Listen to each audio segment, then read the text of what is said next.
statement. Now I want to give floor to civil society.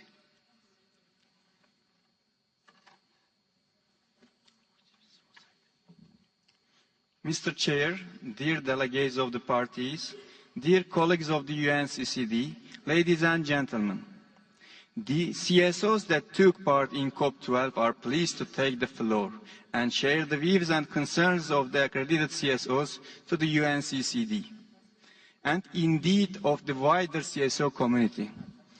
Firstly, we have to thank those parties that have enabled support for the participation of 35 CSOs by providing funding for this UNCCD, and enabled the selection of these observers by a panel based on a specific criteria.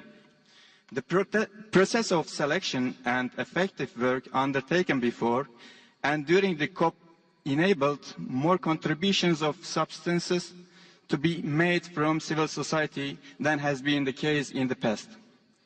The discussion at COP12 have taken place in the context of emergent global challenges in an era in which humanity is endangering the ecosystems on which we all depend. This demonstrates that the change of trajectory which arises in the minds of people and is informed by some indisputable facts.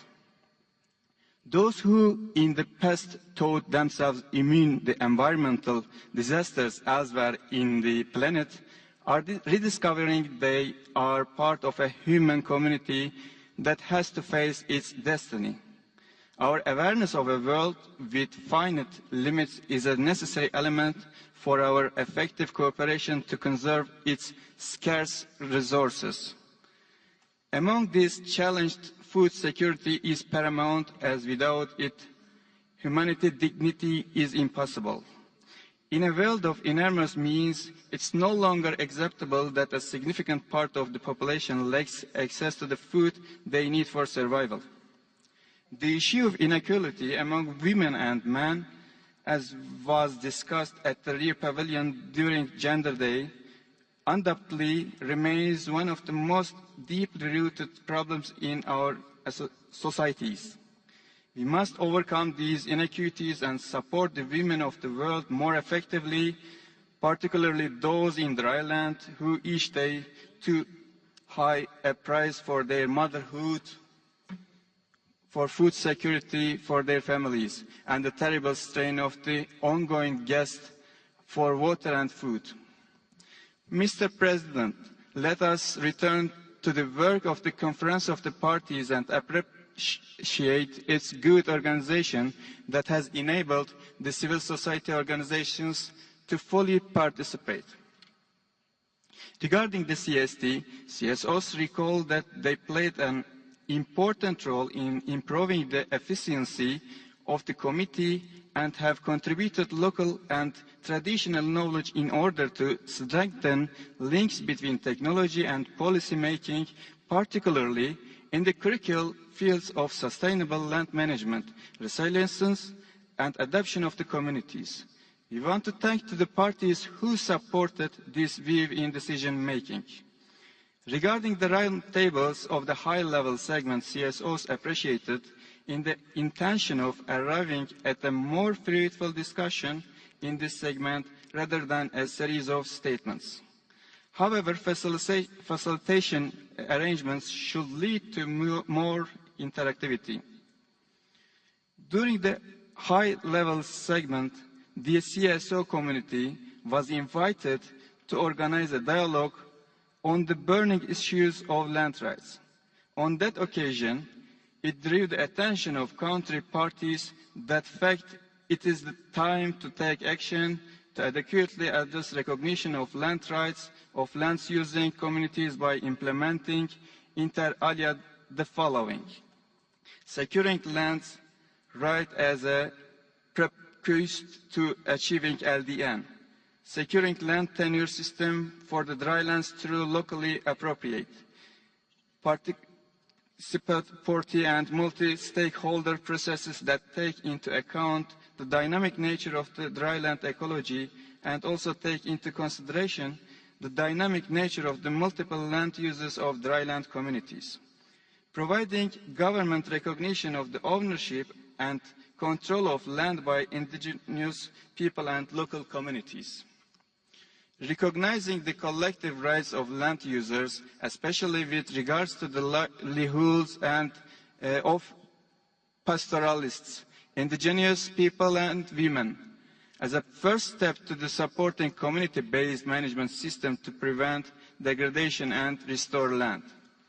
Tackling the weak governance and corruption endemic to the land governance system, which in many countries favor the status quo and harm in the interest of poor people.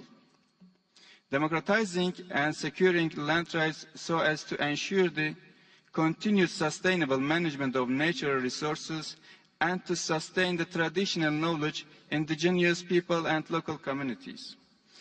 Mr. President, CSOs present at COP12 welcome the adoption of the land degradation neutrality and believe that this is a potentially powerful concept for ensuring that the land sector is understood not only as part of the problem, but as part of the solutions in the crucial debate on climate change.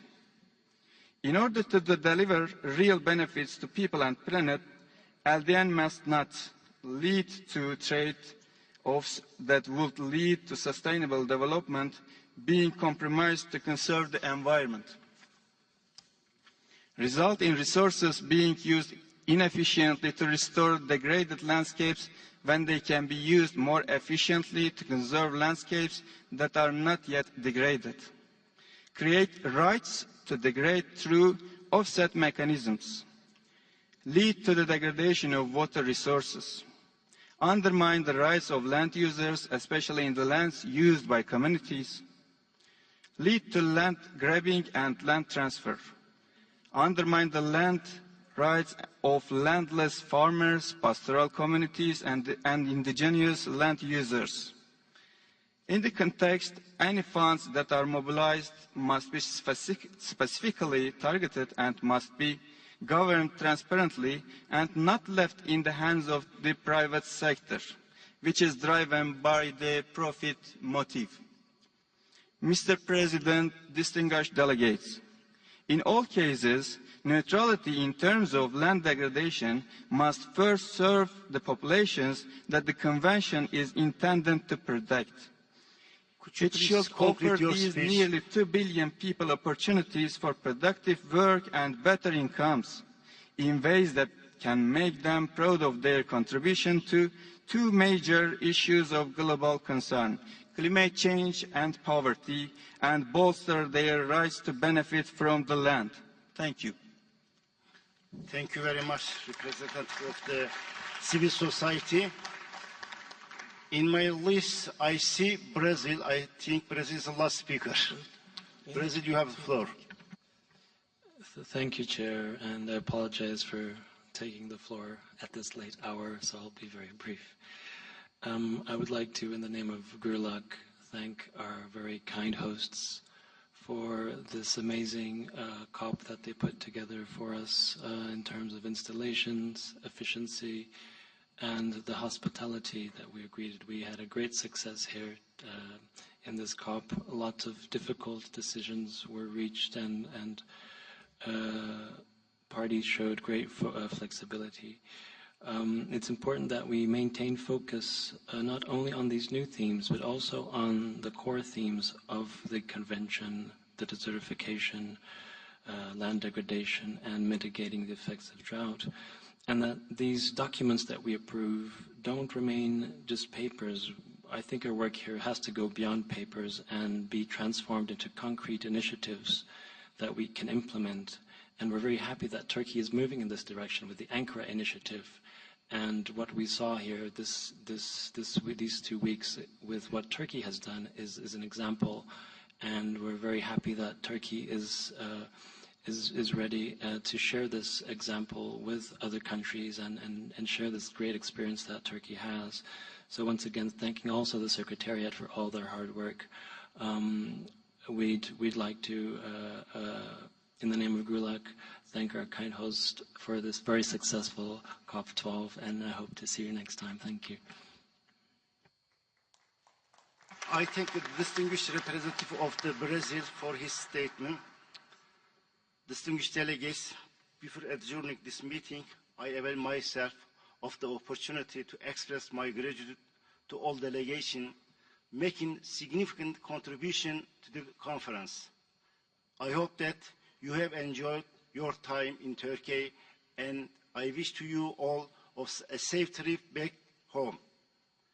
Distinguished delegates, I hereby declare the 12th session of the Conference of the Parties to the United Nations Convention to combat desertification closed.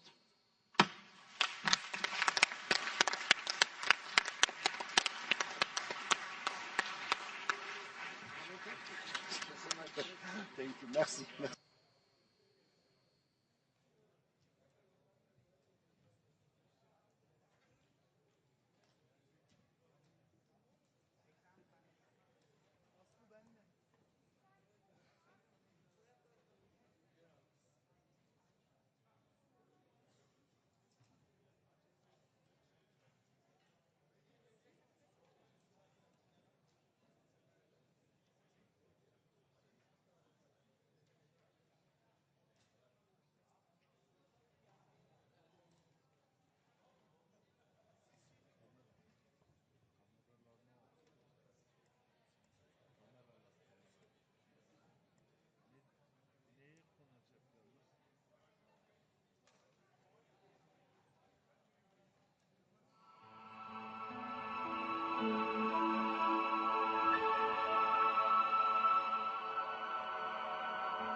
The peninsula of Anatolia, the cradle of civilizations, the lands where civilizations as old as the history of humanity emerged, the lands where 3 continents meet. Anatolia has become a homeland for numerous communities for tens of thousands of years. And in this geography of the world, people from different cultures have always lived together. Anatolia is the melting pot of the characteristics of the world's 3 continents, namely Europe, Asia, and Africa.